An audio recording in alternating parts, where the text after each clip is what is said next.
Sepanjang tahun 2025 lalu, perseroan berhasil membukukan laba bersih yang dapat diatribusikan kepada entitas induk sebesar 105,4 miliar rupiah.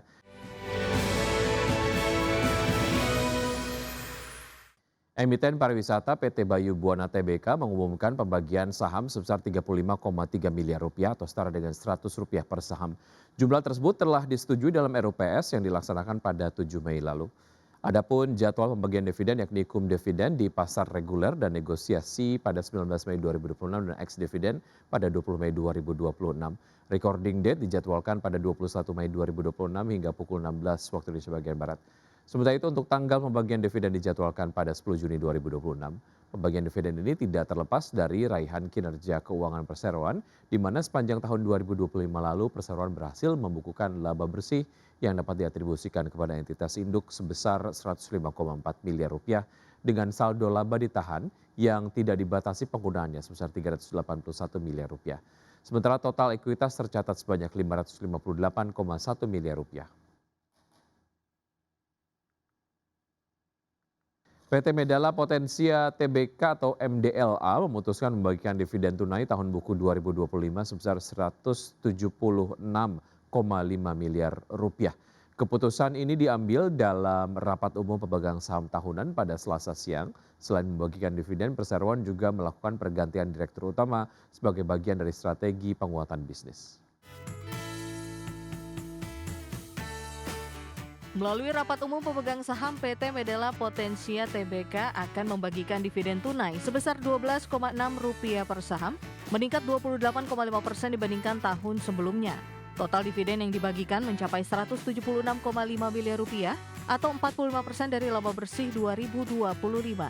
Manajemen menyebut kenaikan rasio pembayaran dividen menjadi sinyal positif atas kinerja dan komitmen perseroan kepada pemegang saham. Rapat umum pemegang saham juga menyetujui pengunduran diri Direktur Utama Krestianto Panji. Posisi tersebut kini digantikan Juliwati yang sebelumnya menjabat Direktur Utama PT Anugrah Argon Medica. Pergantian ini disebut menjadi bagian dari strategi menjaga kesinambungan kinerja dan mempercepat pertumbuhan bisnis di tengah dinamika industri kesehatan.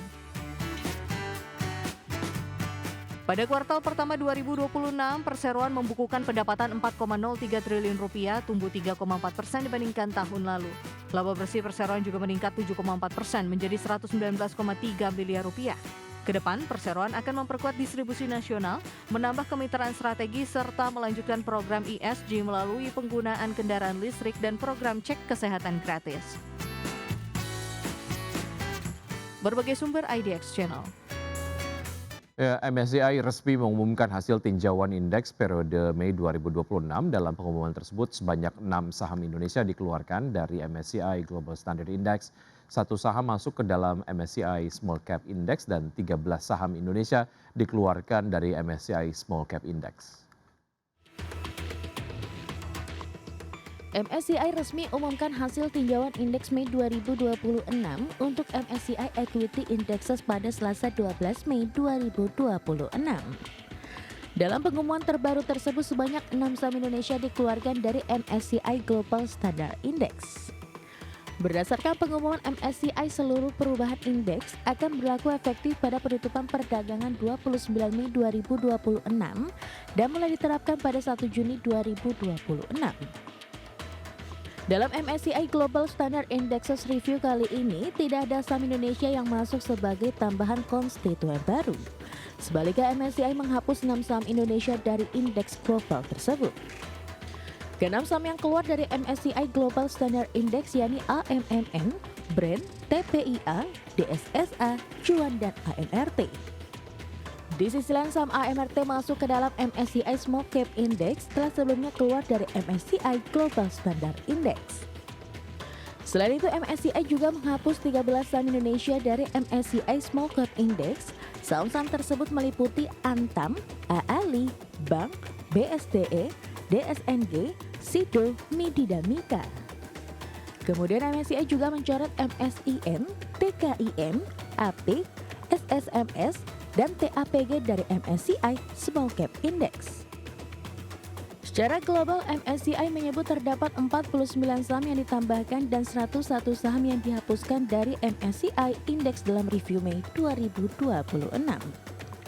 Adapun 3 tambahan terbesar pada MSCI Emerging Market Index berdasarkan kapitalisasi pasar penuh perusahaan adalah Itaú Unibanco dari Brasil, Yangtze Optical Fiber and Cable Joint Stock Limited Company dari China, dan Sichuan Biokin Pharmaceutical dari China.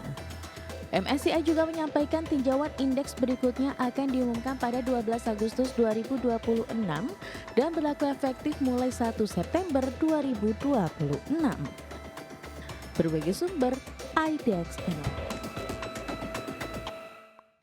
Inflasi Amerika Serikat kembali meningkat tajam pada bulan April didorong lonjakan harga energi dan pangan akibat konflik dengan Iran. Kenaikan harga konsumen selama 2 bulan berturut-turut ini memperbesar tekanan ekonomi terhadap rumah tangga Amerika, sekaligus meningkatkan risiko politik bagi Presiden Donald Trump menjelang pemilu di November mendatang. Data Departemen Tenaga Kerja menunjukkan indeks harga konsumen yang naik 0,6% pada bulan April setelah melonjak 0,9% pada bulan Maret. Secara tahunan inflasi mencapai 3,8%, tertinggi sejak Mei 2023. Kenaikan inflasi ini terutama dipicu oleh lonjakan harga energi setelah konflik antara Amerika Serikat, Israel, dan Iran mendorong harga minyak dunia menembus $100 per barrel pada Maret lalu. Harga energi tercatat naik 3,8% pada bulan April dan menyumbang lebih dari 40% kenaikan inflasi bulanan.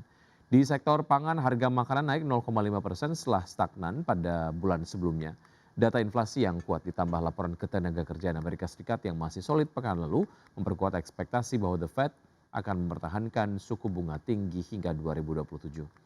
Saat ini Bank Sentral Amerika Serikat mempertahankan suku bunga acuan di kisaran 3,5 hingga 3,75%. Pemirsa, PT Cikarang Listrindo Tbk akan membagikan dividen tunai senilai 45,21 juta dolar Amerika Serikat, setara dengan 94,6% laba bersih tahun 2025. Dengan keputusan ini, para pemegang saham akan mendapatkan dividen sebesar Rp49,52 per saham. PT Cikarang Listrindo Tbk akan mengguyur dividen tunai senilai 45,21 juta dolar Amerika Serikat untuk para pemegang saham. Alokasi dividen ini diambil sekitar 94,6% dari laba bersih tahun buku 2025 yang tercatat senilai 72,05 juta dolar Amerika. Dengan demikian, para pemegang saham akan mendapat suntikan dividen senilai Rp49,52 per saham. Adapun KUM dividen pasar reguler dan pasar negosiasi pada 20 Mei 2026, ex dividen pasar reguler dan pasar negosiasi pada 21 Mei 2026, KUM dividen pasar tunai pada 22 Mei 2026, ex dividen pasar tunai pada 25 Mei 2026, dan pembayaran dividen akan dilaksanakan pada 5 Juni 2026. Manajemen menegaskan bahwa penyaluran dividen tunai dari kinerja tahun buku 2025 ini tidak akan mengganggu stabilitas operasional maupun kelangsungan usaha perseroan ke depan. Berdasarkan laporan keuangan, perseroan membukukan laba bersih senilai 72,05 juta US dollar sepanjang tahun 2025 lalu. Selain itu, perseroan masih memiliki saldo laba ditahan yang belum dibatasi penggunaannya sebesar 302,84 juta US dollar dengan total ekuitas mencapai 714,98 juta US dollar. Berbagai sumber IDX Channel.